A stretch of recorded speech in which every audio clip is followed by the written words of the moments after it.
وہ لوگ اکثر بدل جاتے ہیں جنہیں حد سے زیادہ عزت اور وقت دیا جائے۔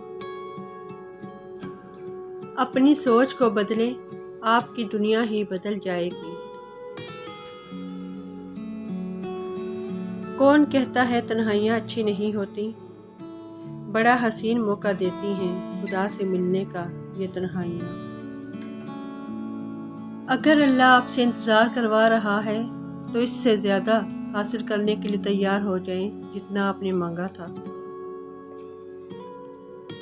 زندگی کے سفر میں ان لوگوں پر توجہ نہ دیں جو آپ کے راستے میں کھڑے تھے، بلکہ ان لوگوں کا سوچیں جو ہر مقام پر آپ کے ساتھ کھڑے تھے۔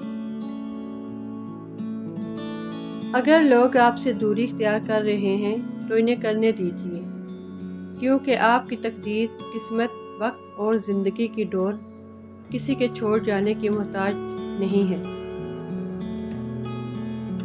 وہ اللہ ہی تو ہے جو دل کی خاموشی کو بھی سمجھ لیتا ہے۔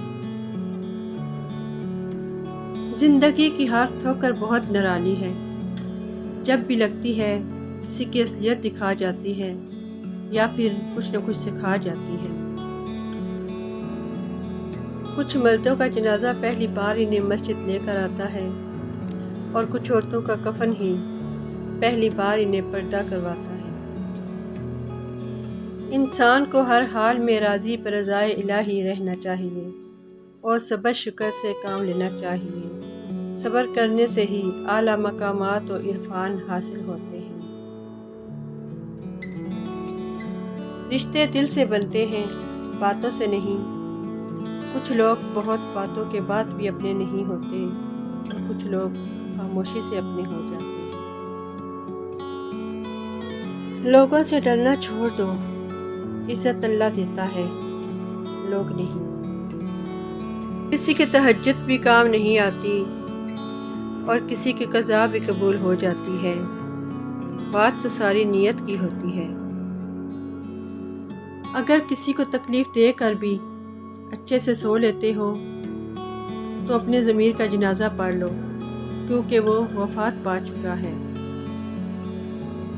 جب آپ کا ضمیر اور نیت صاف ہے تو اس بات سے کوئی فرق نہیں پڑتا کہ کوئی آپ کو اچھا کہتا ہے یا برا۔ آپ اپنی نیت سے جانچے جاؤ گے، نہ کہ کسی اور کی سوچ سے۔ ہمیشہ اچھا سوچیے اور اچھا بولیے، کیونکہ بدگمانی اور بدزبانی دو ایسے عیب ہیں جو انسان کے ہر کمال کو زوال میں بدل دیتے ہیں۔ رسول اللہ صلی اللہ علیہ وسلم نے فرمایا، جب کسی قوم میں علانیہ فحاشی ہونے لگ جائے تو ان میں طاعون اور ایسی بیماریاں پھوٹ پڑتی ہیں جو ان سے پہلے لوگوں میں نہ تھیں۔